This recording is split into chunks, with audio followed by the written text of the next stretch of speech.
Welcome Yep. everyone to webinar 3 in the series of Ted and Logan on high-tech industries, courtesy of Yale SOM and GNAM and our great team, Ted and Logan. Today, we will be discussing the semiconductor industry that has been a lot in the news. But why don't I turn it to Ted, and we will show the bio, and then we'll get going with the topic. Great. All right. Well, good morning, good evening, good afternoon, everybody, as we usually say. I'm really happy to be joined by my colleague, Logan Bender. Logan, how are you? I'm well, thank you. It's nice to see our colleagues from around the world.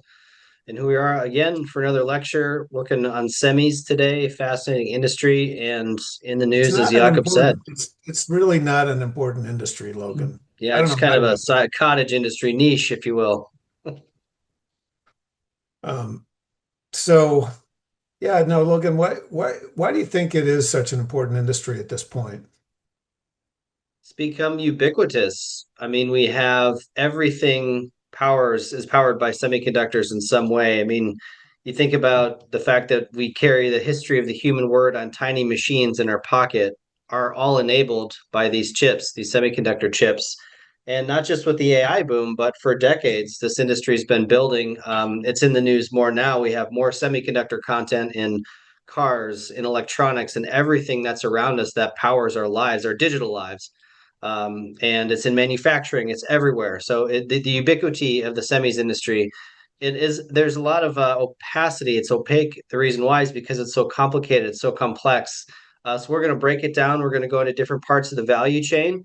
Where is the value captured? Is it transferred to the consumer ultimately? Is it captured by the people that manufacture the chips, such as the foundries, or is it on the leading edge GPU and IP designers, et cetera? So we're going to break open all that. We're going to talk about industry dynamics. It should be good.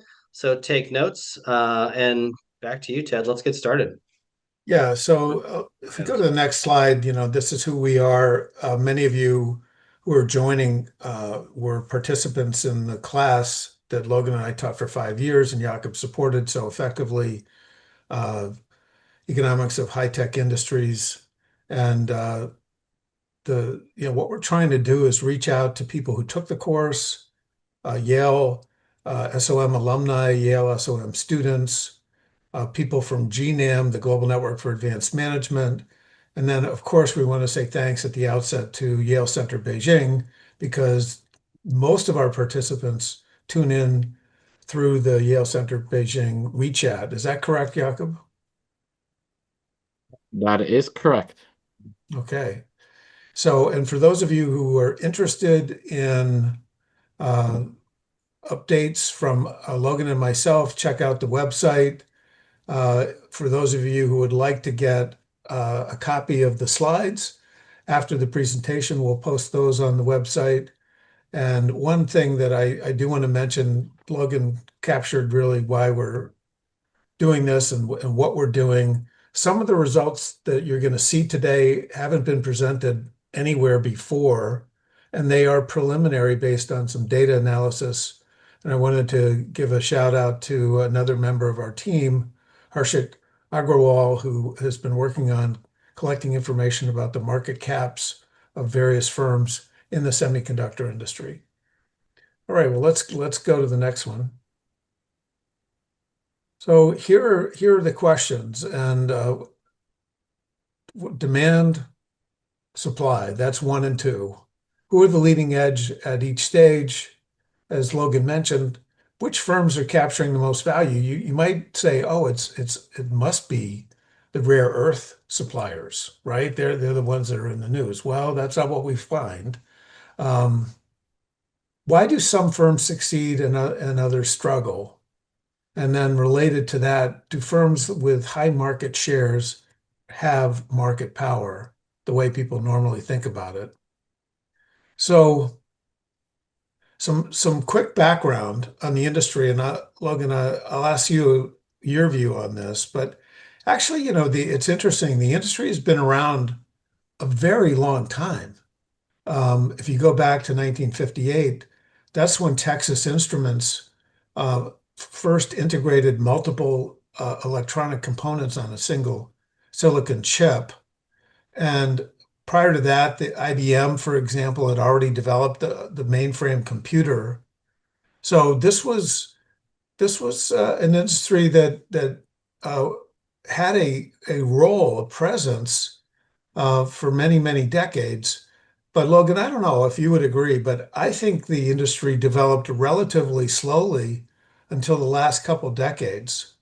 And then it became what you call an apex technology. But do you agree with that?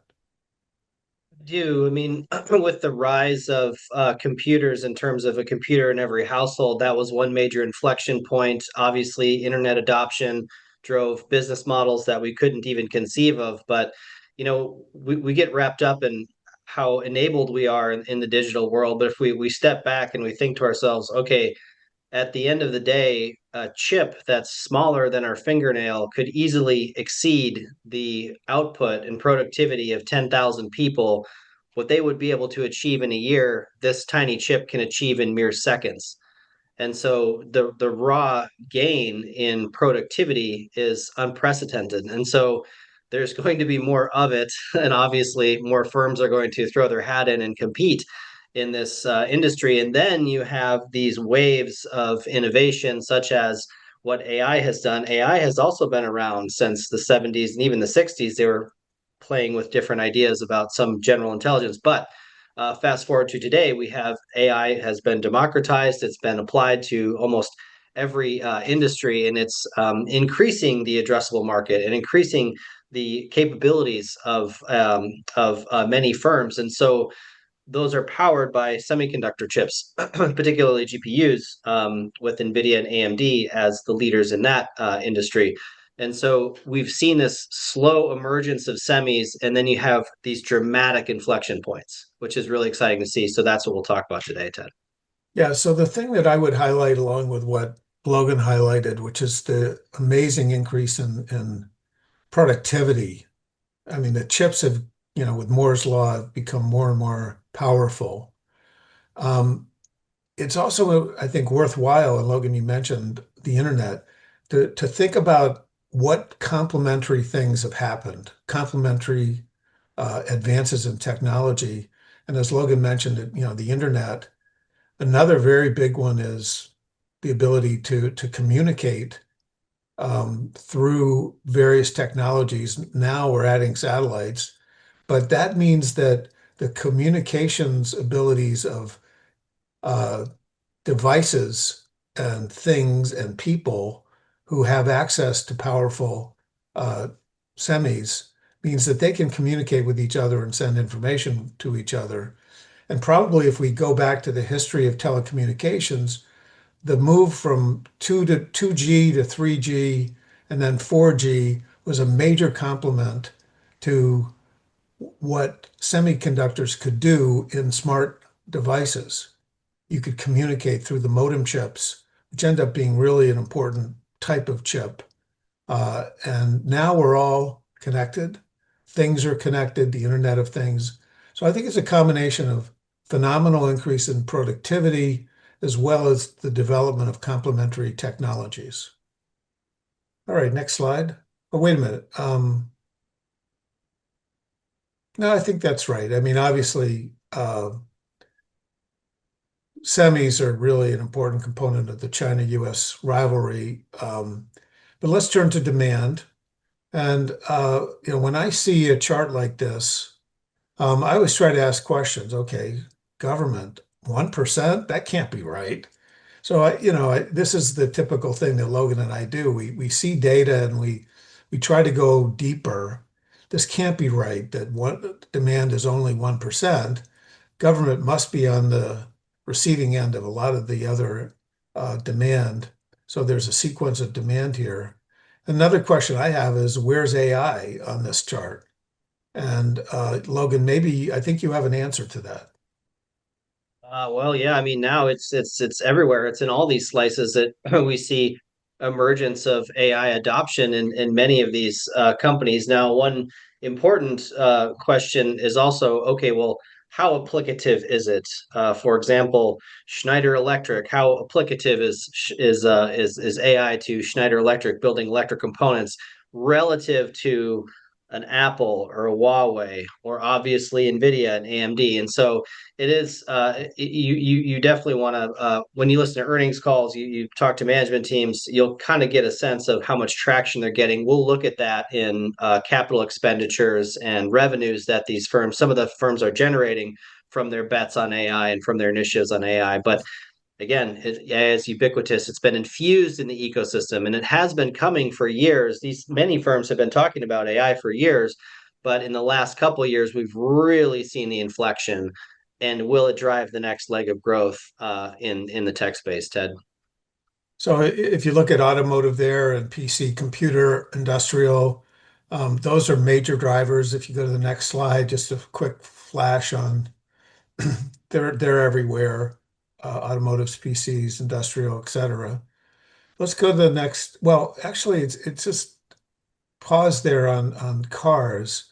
How many semis are in a car? Well, it's hard to know, but of course it varies. But a good starting point would be for a new EV would be around 3,000 semiconductors. Let's go to the next slide. Logan, this is a phenomenon that maybe you could break down, but on the left-hand side of the vertical axis on this graph is the percentage of revenues, and what's being depicted is what percentage of revenues are being spent by major US tech companies. And it may be a bit of an eye test there, but it's a huge percentage. So Logan, maybe you could put this into historical context. Yeah, we've been tracking this for a couple of years, but about 18 months ago or so, and on the next slide we can see as well. Let's stick with this one for now. We saw heavy investment in data center, but well above and beyond, head and shoulders beyond what we've seen before. The striking thing was that we saw it subsequently every quarter they spent more. And these are leading companies. Obviously, they employ some of the most brilliant minds in the world. These are what we call the hyperscalers or the big cloud giants. You have Meta, Microsoft, Google, Amazon. And there's some others as well that are spending almost on the level. But it's not just the scale of investment, but it's the velocity of investment that they're spending more and more and more every quarter into the hundreds of billions of dollars without stopping, without pause, which tells you that these operating teams, these executive teams at some of the largest companies on earth are making a huge bet and taking tremendous operational firepower and putting it towards the idea that the data centers and AI are going to power the future and they can't miss out. One point, as an analyst, I was a semiconductor analyst. I was an analyst that covering global technology stocks from China all the way to Europe to US. And when I look at a chart like this, and the reason why we put this chart in some of our decks is some companies you see they seem to spend defensively, meaning that there's an inflection in the industry. They feel like they have to get behind it. Maybe they feel like they're behind, so they spend to catch up. Whereas other companies may spend proactively, making an operational bet saying, hey, listen, we're going to go out and achieve this growth initiative and not try to chase the market. And so I think different firms in the subset, for example, Amazon, they have their AWS ecosystem. They have a phenomenal ecosystem. It's very sticky, meaning it's very difficult for users to leave. The company that I am with now, we have Amazon, we have AWS. It would be very difficult for us to transition to another cloud or have dual cloud. And so Amazon has a captive audience they can sell incremental product into. This has really driven growth. And so I think they're spending proactively. Whereas Meta, some would argue, is chasing. They're saying, okay, our advertising business, maybe it isn't so good anymore. And so we're going to invest really heavily in a defensive way to try to catch up to the market or establish some kind of foothold to cement ourselves as a leader in artificial intelligence. And you can see it reflected in how much they're spending. And imagine a firm as big as Meta spending $4 of every 10 that it makes for advancing these technologies and these initiatives. It's amazing, and I've never seen anything like it. And it's historic amount of spend, Ted. Yeah, so three things, if I can remember these three things so early in the morning. One is obviously here we're focusing on US firms, but we could show an analogous set of data on Chinese firms. Chinese firms are Tencent, Alibaba, Baidu are doing the same thing. But here we have data on the US. But this is a phenomenon. I think it's mainly the US and China. Second point is, as Logan mentioned, um, the velocity and the implications of that. So now we look at this chart and we say, oh my gosh, look at the percentage of revenues being spent. It used to be that these investments were funded internally, but when you get to 40% of investments by these firms, they're placing huge capital structure bets on AI. And I think we both agree this is really changing the nature of competition among these hyperscalers. It's a kind of bet that to me is so large, I can't believe that all of these firms are going to win. Um, and as Logan pointed out, and this is the third point, these are not sort of just homogeneous investments. The firms have different strategies, they have different complementary resources. Meta may be more defensive. Amazon is in a position where they have the complementary customer base, AWS, cloud computing, et cetera, where their bets have if you will, more of a natural uh, work playground to which they can apply these investments and look for returns. So let's shift from percentage investments to absolute. And this chart, again, it's just, it's a subset of the major US companies, but these dollar amounts are, I think, in my experience, historic.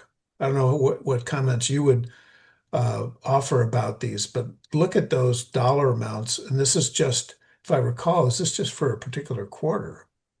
Yeah, this is quarterly and $52 billion. I mean, just that amount of money alone in absolute terms exceeds the value of what one third of the S&P 500 in terms of companies that are below the $50 billion in market cap. I mean, it's incredible. They can't be making enough money right now to justify these investments. That's right. This So is that's why the we call risk. them bets. Yes, that yeah. Okay, and then it's next slide. It's not obviously just the firms that we saw before, or even the Mag 7 in the US. Recent example is Oracle this week. Their stock popped because of their investments in so-called intelligent agents. And it's interesting. We had put on the website our list of potentially top 10 kind of success stories in AI, and we included Oracle. So we could say, good to us. We saw Oracle outside the Mag 7, and right before this webinar, we get this event. Um, I'm I'm I'm a little though suspicious of this jump. I'm hearing that these contracts actually are not very well distributed across a large number of companies seeking Oracle's software and technology, and instead it's concentrated in contracts with OpenAI. And whenever you see something like that, I think you should question, well, how solid is that? What happens if OpenAI can't meet the terms of the contract? But obviously, it means something. I just don't think it. My guess is I'd be suspicious of the 40% jump. Um, but yeah, and then of course outside of the U.S., Logan, maybe you could comment on that. We don't have access to data like this. The Wall Street Journal is a great source on U.S. companies, but not so much for Chinese companies. But Logan, we have every reason to believe that Chinese companies are doing the same thing. Oh, yes. I mean, they're spending, they have been spending. The Chinese companies that are leaders in the space, and even, e-commerce or a diverse company conglomerate like Alibaba, they have a phenomenal cloud business. I rely on my former colleagues in Hong Kong that cover these from the investment banks to catch up. And when Ted mentioned Oracle here, this is part of our class and our program. We bring in current events that are the latest market news that relate directly to the themes that we're covering. And we'll unpack that and our views on that in real time. And so we try to enable the students or our audience who are speaking to, such as this morning, what does the Oracle move mean for Oracle? What does it mean for the competition or the people that are competing with Oracle? And what does that mean for the ecosystem and its future impact? Oracle had the largest earnings quarter since I think the early 1990s, I think 1992. Part of that probably was short covering, but that aside, Oracle now shows tremendous promise. Are they going to be a leader? Are they going to be as competitive as some of the giants that we saw before? We've seen, and Ted, maybe you want to comment on this before I move on, lane convergence of Google used to do search. Facebook used to sell advertisements. Meta used to sell advertisements. All of us, Xiaomi came out as a cell phone maker. Now Xiaomi does automotive. Meta does data center and other applications. Oracle's doing cloud agents to the tune of hundreds of billions of dollars. We've seen convergence and competition, hundreds of billions of dollars of spend. What an interesting time to watch these companies compete and what their agendas are. Yeah, I think I don't have anything to add. I think this is a really fascinating time when we're going to see divergence in strategies and success rates across these firms. Let's go to the supply side, the next slide. And if you look at this chart, and I'll let people digest it a little bit, but I direct your attention to number one on the left-hand side, raw materials. And then right below that are end purchasers. So, and what do we mean by end purchasers? We basically mean buyers of finished semiconductors. And NVIDIA doesn't make them, so they are actually a buyer. But Tesla buys finished semiconductors, uh, Tencent does, Microsoft, Samsung, etc. But what this chart is intended to tell us is that there are a lot of stages of production between the initial stage of raw materials and the final purchasers number nine. And they include the wafer production, which is I actually visited an Intel foundry a long time ago, and I saw the wafer production. That's sort of the disks that are developed and then imprinted on those are the designs that generate actually yield semiconductors. But we've got design, we've got equipment. Number five is a very important step. That's the actual production of the chips themselves. And then there are steps involved in uh, manufacturing and assembly and testing before they get to the end purchasers. So we have a complicated supply chain. Just, Mhm. that's point number one. Let's go to the next slide. And what we've tried to do, and this is highly subjective, everybody, we acknowledge this, but we've tried to identify some leading firms on the supply side. And we've also conducted case studies on how these individual firms are doing. But here are leading firms at the raw material stage. Some of these names you recognize. And then on the design stage, ARM and Synopsys and Qualcomm, et cetera. Let's go to our subjective identification of leading firms at each stage. This is the same chart populated by what we would just call out as the top supplier at each stage of production. And Again, subjective, but raw materials, Shinetsu, wafer production, we've got Global Wafers, design, we've got Qualcomm, equipment, ASML. By the way, we'll come back to ASML, but then that key foundry step, TSMC, end purchasers, companies like NVIDIA. But ASML is really an important step. Logan, do you want to say anything about ASML? Really briefly, so these are the companies such as ASML. There's not very many of them. They do what's called lithography, meaning they make the machines that make the chips. They etch the chips with lasers. So you have a mask, and they shoot lasers through the mask, and they create the chip designs. And so these are very expensive machines, hundreds of millions of dollars for one unit, and it's highly specialized. The IP is tremendous that goes into this. And so the ASML, it's a very important company. So some of the value is bottlenecked into ASML and a couple of the other competitors, ASML being the leading one, Ted. And probably the only major firm outside US or China. I'm probably going to regret that statement, but uh, they really are unique. All right. So what on the supply side, what would we say are the most important things you should know about the supply? Obviously, we've already established that there are multiple stages. Each stage involves a lot of lags in terms of the development of new products and new processes. A lot of the firms are specialized. It's hard to be good at each of these stages. And another observation, which I think is important not only for today, but our likely next topic for our next webinar, the top firms are not located in the same country.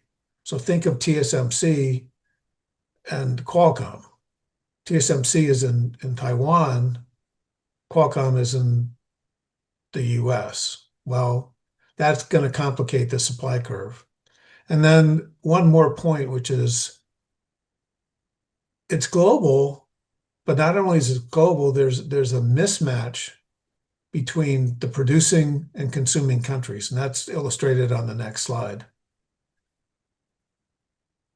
Hard to read, but producing is the bar, the blue bar, and consuming is the orange bar. And you can see how the bars for individual countries and regions don't match up. So countries are net purchasers or net suppliers along the way. And I'll just tack on that TSMC, headquartered in Taiwan, is the biggest fab in the world that produces the most. Most of us know this, but it's tremendously important for the entire ecosystem of semis.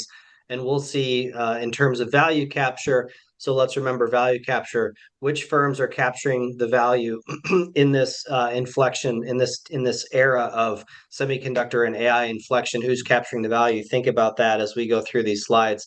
Taiwan is tremendously important because they have the biggest foundries, the biggest fabs in the world, Ted. Yeah, so okay, so given that the supply chains are complicated and global and firms specialize, a question arises, well, how do firms actually interact with each other? What is the nature of their transactions? And for those of you who are alumni of 960, you've seen this chart before, but in different market settings, you have a range of ways that firms transact with each other. And in the left-hand part of this continuum, there's the dark blue bar that says spot market. Well, the spot market for semiconductors is pretty much irrelevant. There's too much specific investment, uh, uh, and the processes are long, the lead times are long, there's co-development. So what happens is firms, when they do enter into potential transactions, they focus more on contracts and sometimes exclusive contracts, the right-hand side of this continuum is much more important than the left side. So firms choose between partial vertical integration, long-term contracts, single source contracts that have durations. So that's where the action is. And I think it's important to mention that because that sets up how the answer to the question, well, given that that's how firms contract, that's also how firms win and lose.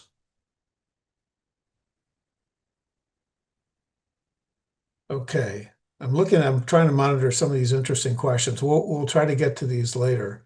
Okay, given the how firms contract, we wanted to get into the question of which firms at what stages of production, again, which firms at which stages of production are capturing the largest percentage increases in their market cap. And the time period we selected is 2015 to 2025.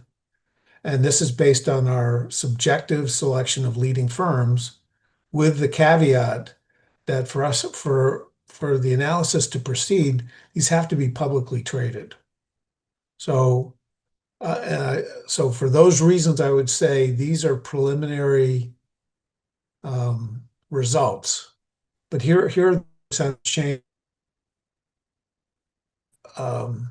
Logan, when we look at which ones pop, I mean, what are your comments on these increases in market cap by stage? I'm not so surprised by these gains in these various stages. And my comment would be that when you look at everything from rare earths, raw materials, all the way to the IP designers or some like an NVIDIA, which designs GPUs, they do not manufacture in-house, they contract that out, but they're the designers. When you go further towards the edge of the leading technology, of the bleeding edge or the leading edge, however you want to put it, you seem to see the most value transfer, the most value capture towards the leading edge of that tech stack. That's expressed again here. You have the most gains in the IP heavy companies such as NVIDIA.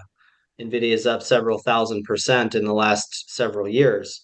And it's surprising how much they've gained, but it's not surprising that they've had a huge spike in their stock price and their valuation. Ted and I in our class go into valuation in great detail, how it relates to both public and private markets.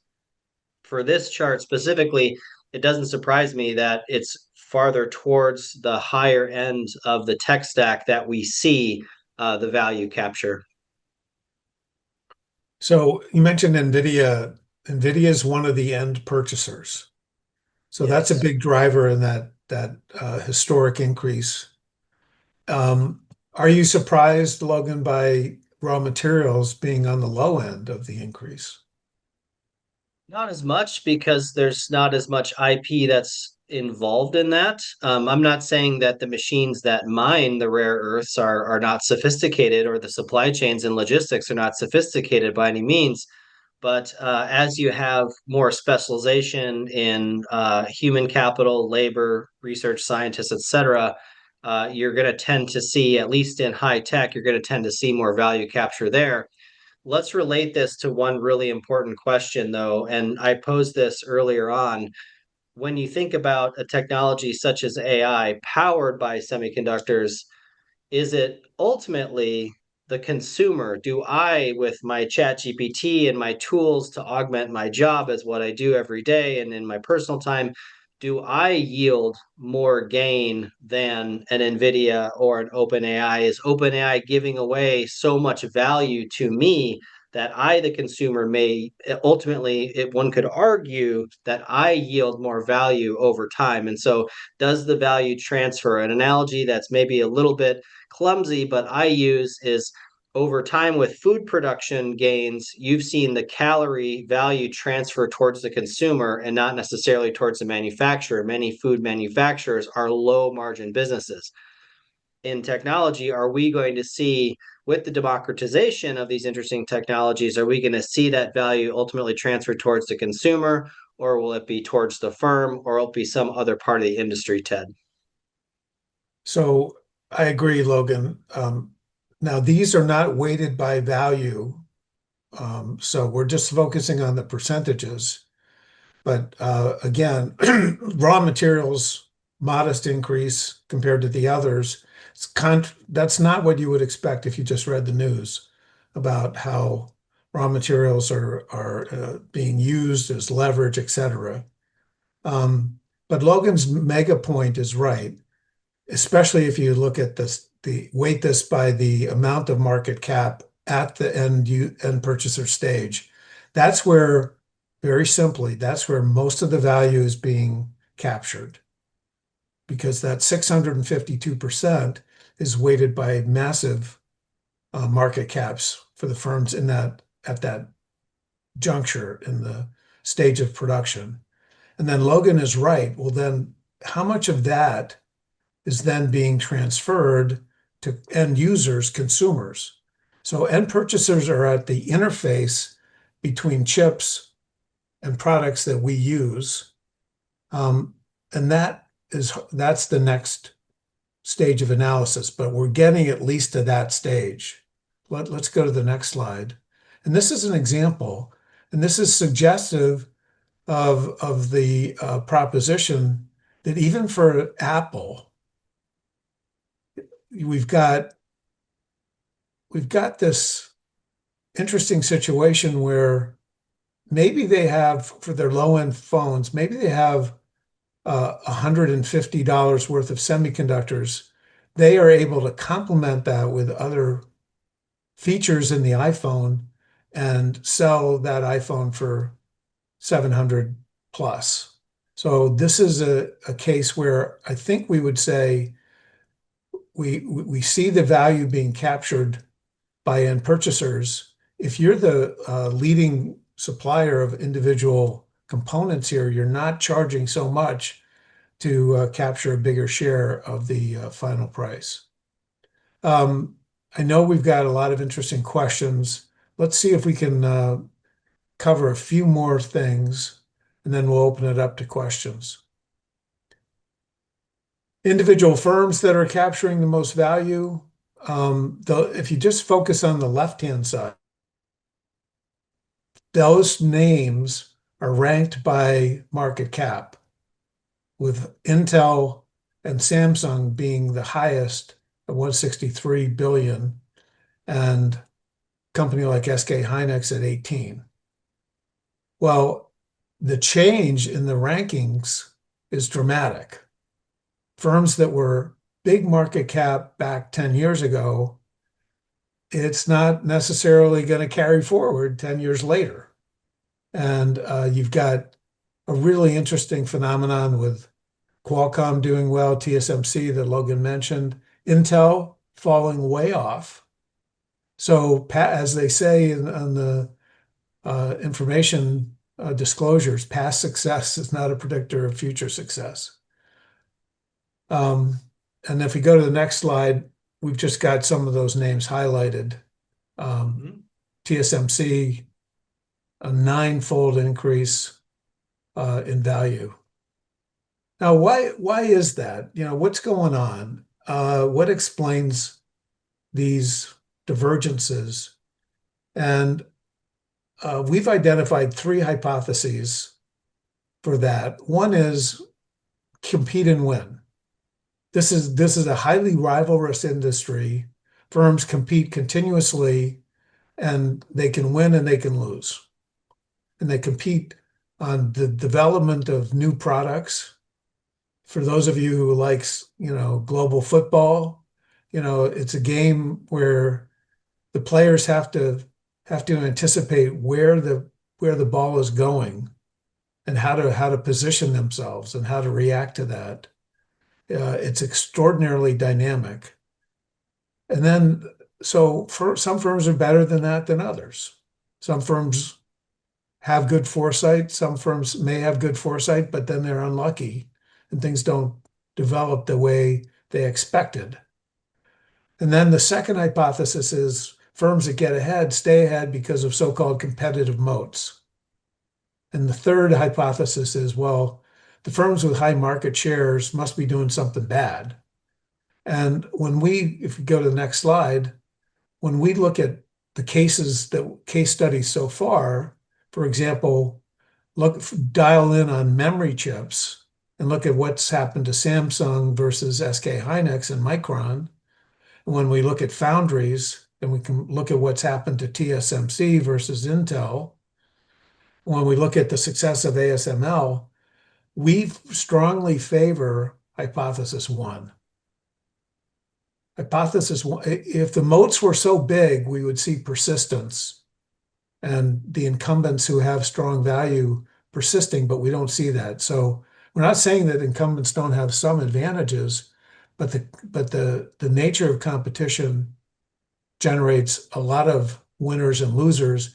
And who are the winners 10 years from now probably will be different from the ones who are winning now.